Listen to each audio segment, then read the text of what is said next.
Hi guys. So in this series we have been solving what we've been solving PYQs of genetics, right? तो आज हम दो question solve करेंगे, दोनों gamete number gamete type पे based है. ठीक है.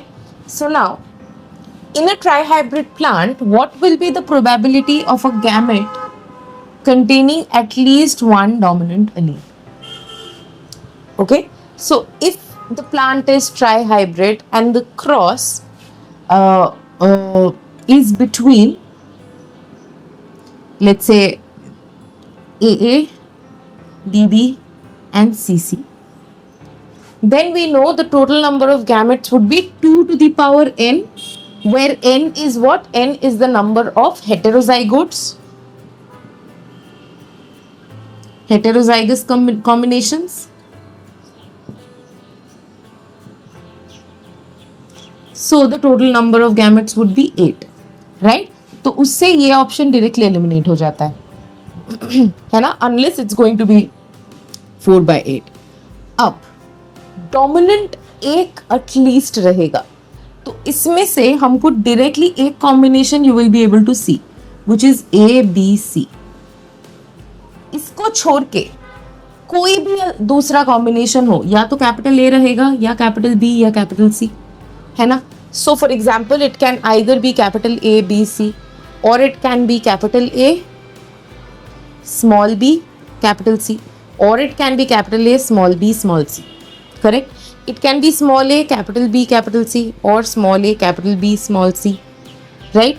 It can be small a small b capital C. Right. Any of these combinations other than A B C, small a small b small c, will have at least one dominant allele. Therefore अगर total 8 है, उसमें से एक हमको पता है कि recessive होगा, तो 7 बच जाते हैं, तो 7 out of 8 will always have a dominant allele, at least one dominant allele. Very easy, right? Now the next one is a bit more tricky. In a plant population, S gene shows 4 alternate alleles. Okay, S1, S2, S3, S4, such that S1 is dominant over S2, S2 is dominant over S3, S3 is dominant over S4. है ना. Possible genotypes और phenotypes क्या होंगे? एक combination जो आप कर सकते हो वो बिल्कुल मैन्युअली कैलकुलेट कर सकते हो. तो पॉसिबल जीनोटाइप्स क्या है? S1, S1, S1, S2, S1, S3, S1, S4. ठीक है. और S2, S2, क्योंकि S1, S2, S1, S1, S2 same चीज़ है. S2, S3, S2, S4.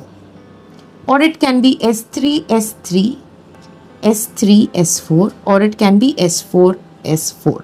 You do understand why I did not write S4, S3, because S3, S4 और S4, S3 same चीज़ है. Correct.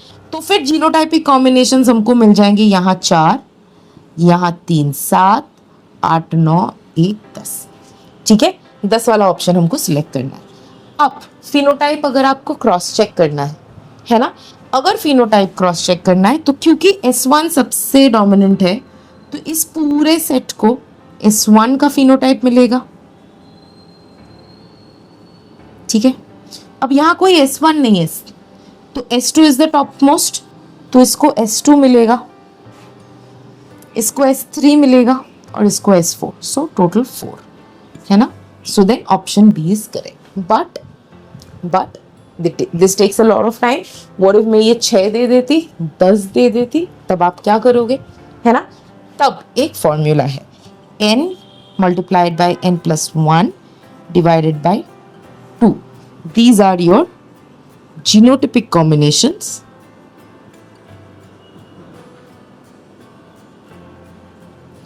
where n is the number of allelic forms.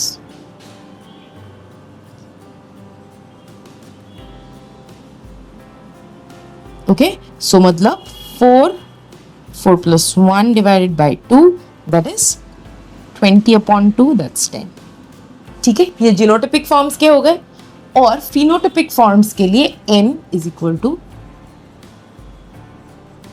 Phenotypic combinations, जहाँ पे n का value या meaning same.